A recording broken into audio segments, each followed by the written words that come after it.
오늘 창세기 38장의 말씀은요, 유다의 결혼 그리고 자녀 그리고 그 자녀들의 죄가 오늘 본문에 나타나고 있습니다. 우리가 생각해볼 첫 번째 말씀은 이제 유다가 가나안 사람의 딸과 결혼하고 그것이 악의 씨가 되게 되는 말씀이죠. 오늘 1절과 2절 다시 한번 천천히 읽어볼까요? 시작. 그 후에 유다가 자기 형제들로부터 떠나 내려가서 아둘람 사람 히라와 가까이 하니라. 유다가 거기서 가나안 사람 수아라 하는 자의 딸을 보고 그를 데리고 동침하니. 아멘. 오늘 말씀을 보면 나타나지 않는 사람이 있죠. 갑자기 야곱의 이야기를 하다가 유다가 갑자기 나타나요. 이게 참 창세기 38장은 독특한 말씀인데요. 야곱과 그리고 이제 39장은 다시 그의 아들 요셉으로 나가는데 유다가 갑자기 끼어드는 거예요. 창세기 말씀이 그만큼 이 38장은 유다의 자손에 관해서 아주 중요한 내용을 우리에게 전달해주고 있는 거죠. 근데 오늘 말씀 보면 이제 야곱이 등장을 하지 않습니다.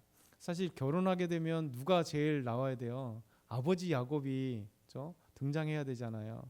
그리고 그의 부모님들이 아직 뭐 다들 자기 큰어머니가 되겠고 뭐 서모가 되겠고 그러겠지만 어찌됐든 간에 자기 제일 유다니까 레아 어머니죠. 어머니 레아가 나오겠고 야곱이 나오고 그래야 될 텐데 야곱이 등장하지 않아요.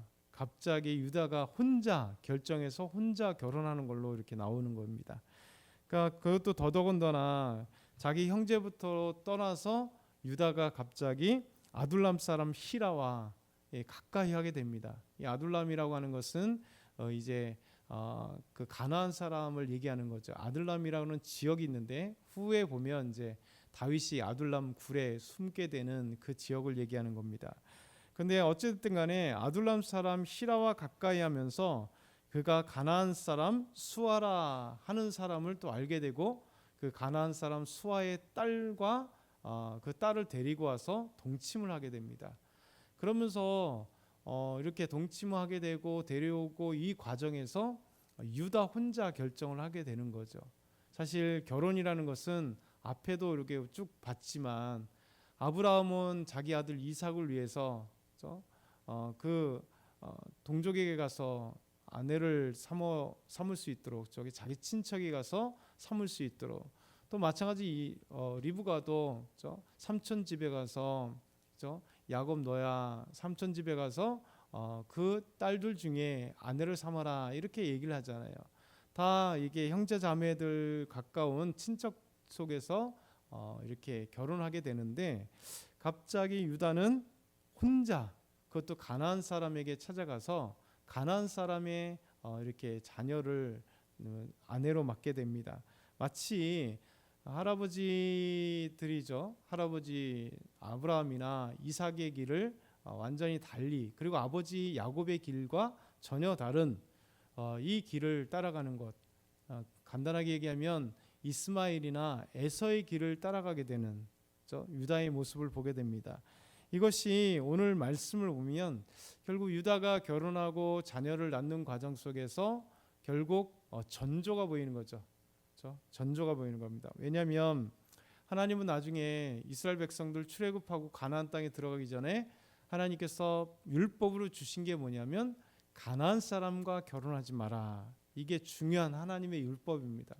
분명히 출애굽할 때 시내산에 준 율법은 아직 후에 주어지는 말씀이긴 하지만 이 유다가 이 가나안 사람과 결혼함으로써 죄악의 씨가 된다는 이 전조는 이미 말씀드린 것처럼 이스마엘에게도 애굽 여인과 결혼하고 또 다른 가나안 사람과 결혼하게 되고 또 에서도 마찬가지로 그의 가족 중이나 그 사람이 아니라 이제 가나안 사람들과 결혼하게 되고 에돔 사람과 에돔 쪽에 있는 세일산 쪽에 있는 사람들과 결혼하게 되고 그러니까 이런 관계 속에서 결국 그들은 하나님의 약속의 자녀에서 벗어나는 이런 일들이 생겨버리는데 유다도 마찬가지입니다. 이렇게 가나안 사람의 딸과 결혼하게 되는 이 것 속에서 결국 죄악의 씨가 등장하게 되는 겁니다. 그러면서 두 번째 우리에게 3절과 5절의 말씀, 3절부터 5절의 말씀 보면 이제 수아의 딸과 결혼하면서 유다가 자녀를 낳게 됩니다. 그 첫째가 엘이고 둘째가 오난이고 셋째가 셀라라는 이 세 자녀를 낳게 됩니다. 아들들이죠. 그런데 이 세 자녀가 이제 하나님과 함께 유다와 함께 하나님을 섬기고 하나님을 찬양하고 말씀대로 살아가는 것이 아니라 그 이 세 자녀가 하나님 앞에 범죄한, 특별히 엘과 오난이 하나님 앞에 범죄한 사건이 오늘 본문에 등장하게 됩니다. 이것이 6절부터 10절의 말씀이에요. 우리 한번 6절부터 10절 엘과 오난이 하나님께 어떻게 범죄됐는가 6절부터 10절 말씀 같이 보겠습니다. 유다가 장자 엘을 위하여 아내를 데려오니 그의 이름은 다말이더라. 유다의 장자 엘이 여호와가 보시기에 악함으로 여호와께서 그를 죽이신지라. 유다가 오난에게 이르되 내 형수에게로 들어가서 남편의 아우된 본분을 행하여 내 형을 위하여 씨가 있게 하라. 오난이 그 씨가 자기 것이 되지 않은 줄을 알므로 형수에게 들어갔을 때에 그의 형수에게 씨를 주지 아니하려고 땅에 설정하며 그 일이 여호와가 보시기에 악함으로 여호와께서 그도 죽이시니. 아멘. 오늘 말씀 보면 유다의 장자 엘이 오늘 말씀 6절에 보면 7절에 보면 장자 엘이 여호와가 보시기에 악함으로 여호와께서 그를 죽이신지라 이렇게 말씀하세요. 그러니까 사람 보기에 악한 것이 아니라 여호와 보시기에 악하였다. 근데 성경은 엘이 어떻게 하나님 보시기에 악했는가에 대해서는 기록하지 않습니다. 무엇인지 모르겠어요. 근데 중요한 것은 어떤 세상 사람들의 관계 속에서나 세상의 법으로 인해서 악한 게 아니라 하나님 보시기에 악하였다. 여호와 하나님 보시기에 악한 일을 행한 자가 바로 엘이에요.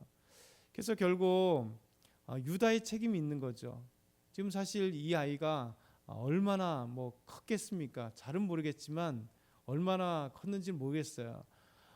장가는 가긴 갔어도 아버지 유다가 엘을 위해서 저 다말이라고 하는 여인을 데리고 와서 결혼을 했어도 그 당시에는 나이가 보통 12살 정도에서 17살 정도가 보통 결혼 정년기였거든요. 이것이 한참 후대에도 예전에는 그렇게 오래 살지 않았기 때문에 일찍 결혼하는 것이 정상이었습니다. 근데 중요한 거는 이제 이 엘의 나이는 나오진 않아요. 근데 어떻든 간에 젊은 나이는 분명합니다. 지금처럼 늦게 결혼하는 것은 아니기 때문에. 그런데 그가 어떤 하나님 앞에 범죄했는지 모르겠으나 하여튼 여호와께서 보시기에 악하여서 엘을 죽입니다. 그러니까 하나님께서 보시기에 얼마나 악했는지 엘을 죽인다는 사건은 심각한 범죄거든요. 그런데 결혼한 나이가 됐음에도 불구하고 스스로 판단하지 못했고, 그리고 이 유다가 아버지 유다잖아요.